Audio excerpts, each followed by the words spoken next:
अस्सलाम वालेकुम दोस्तों, मैं हूं खालिद मोइन और आज अदबनामा में हम एक बहुत दिलचस्प और अहम मौजू को छेड़ने जा रहे हैं। इसमें एक ड्रामा भी है, उसमें एक अफसानवियत भी है। जी हाँ, हम बात करने जा रहे हैं वासोख्त पर। वासोख्त से आप बहुत से लोग वाकिफ़ होंगे, बहुत से लोगों की समातों से ये लफ्ज़ गुज़रा होगा, बहुत से लोगों ने वासोख्त पढ़ा होगा। वासोख्त के बारे में और उसका जो बुनियादी ढांचा है उसके बारे में भी आप में से बहुत से लोग जानते होंगे। लेकिन बहुत से ऐसे हमारे नए लिखने वाले हैं जो वासोख्त के बारे में उतना नहीं जानते जितना कि इस सिन्फ़ सुखन के बारे में उन्हें जानना चाहिए। इसीलिए आज हम वासोख्त पर बात करेंगे। और वासोख्त जो है वो हमारी एक रिवायती शायरी, क्योंकि शाह आतम से पहले ये लिखी जाने लगी थी। बहुत से लोग ये कहते हैं, ये तो खैर मुहक्किकीन का मामला है, लेकिन ये तो तयशुदा बात है कि मीर साहब से मंसूब की जाती है ये सिन्फ़ सुखन उर्दू में, क्योंकि फ़ारसी में तो ये ऑलरेडी पहले ही से मौजूद थी वासोख्त। तो उर्दू में जो है, जो पहला शायर जिसने वासोख्त लिखी, तो बाज़ मुहक्किकीन ये कहते हैं कि ये मीर तकी मीर ने ये इसकी इब्तिदा की। लेकिन ये भी तय है कि ये काम मीर तकी मीर से पहले ही हो रहा था, क्योंकि शाह आतम उनसे पहले के शायर थे और उससे भी पहले वासोख्त जो है वो लिखी जाने लगी थी। तो अब वासोख्त की हम उसका जो ढांचा है उसके बारे में बात करेंगे। वासोख्त किन असनाफ में लिखी जाती है, किन हैतों में लिखी जाती है। सिन्फ़ सुखन तो ये है, लेकिन किन हैतों में वासोख्त जो एक नज़्म की सूरत में है, जैसे मसनवी एक नज़्म है, जैसे कसीदा एक नज़्म है और तसलसल से एक मजमून चला आता है। मुसद्दस तो ज़ाहिर है कि मरसिए से मंसूब हो गई और मखसूस हो गई, लेकिन जैसे मुसद्दस से हाली मद्दो जज़्र इस्लाम, उसमें भी ज़ाहिर दीनी सूरत हाल है और एक इनकलाबी नज़्म है। मकसद ये है कि वासोख्त जो है, एक तो ये दो लफ्ज़ों से बना है। वाह अगर कर दें तो ये ज़ाहिर है कि दोबारा या एक खुली हुई सूरत हाल, और सोख्त और सोख्तनी जो है वो ज़ाहिर है कि एक जला हुआ या तकलीफ़ में मुब्तला सूरत हाल। और इसमें एक शायर जो है वो ज़ाहिर है कि अपने अपने दुख का, अपनी तकलीफ़ का और अपनी अज़ियत का जो है इजहार करता है खुलकर महबूब के हवाले से। वरना तो आप जानते हैं कि उर्दू शायरी में महबूब का जो रुतबा है वो बहुत बुलंद है। दूर बैठा गुबारे मीर उससे, इश्क बिन ये अदब नहीं आता। ये रुतबा है। महबूब चाहे जैसा भी हो, वो जितना गुरेज कर रहा हो, तगाफुल कर रहा हो, मुलाकात को नहीं आ रहा हो, आशिक को अहमियत नहीं दे रहा हो, लेकिन वो महबूब है, वो हर हाल में मुक़द्दम है। तो उर्दू शायरी में आप देखेंगे कि गज़ल का जो महबूब है वो बहुत ऊंचे पेडिस्टल पर बराजमान है। लेकिन फिर ये क्या हुआ कि वासोख्त में जो है उसी महबूब के हवाले से बहुत सी दिलजली बातें भी हो रही हैं।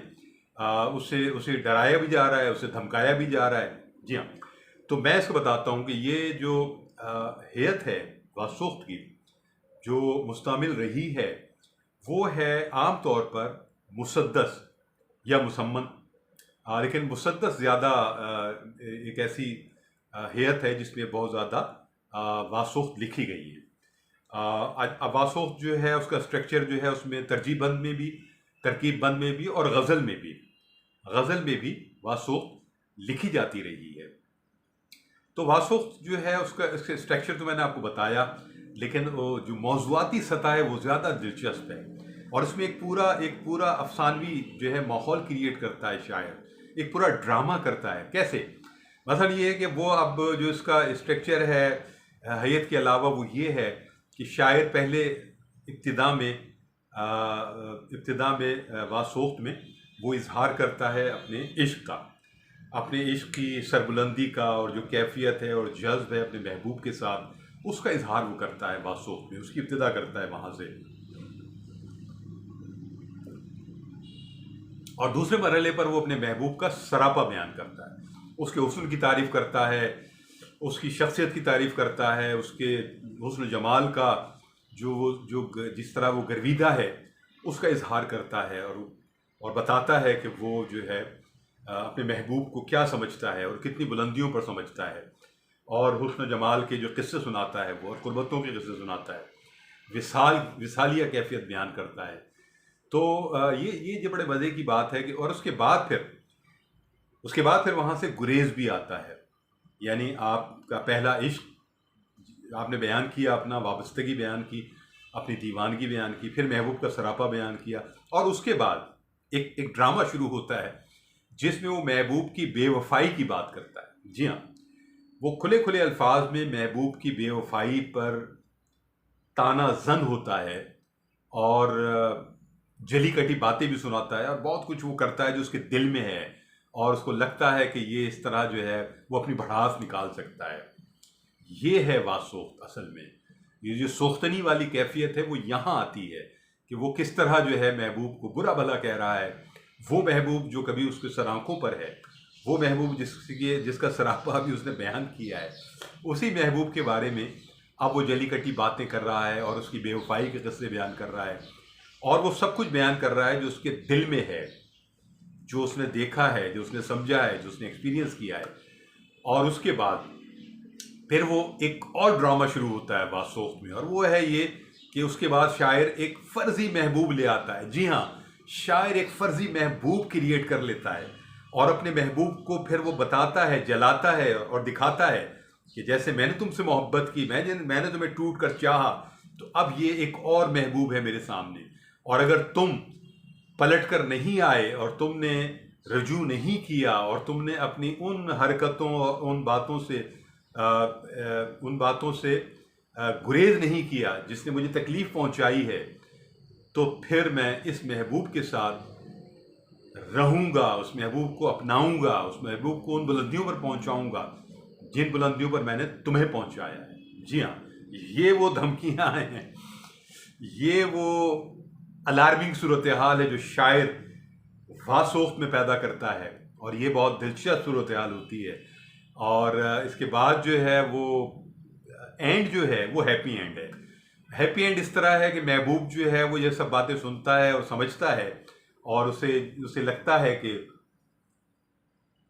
हाँ, उसने कोई ज़्यादती की है, उसकी तरफ से ज़्यादती हो गई है, तो वो फिर अपने आशिक की तरफ, अपने महबूब की तरफ, वो महबूब जो है वो रुजू कर लेता है। ये एक हैप्पी एंडिंग है, और ये सबसे अच्छी बात है वासोख्त में।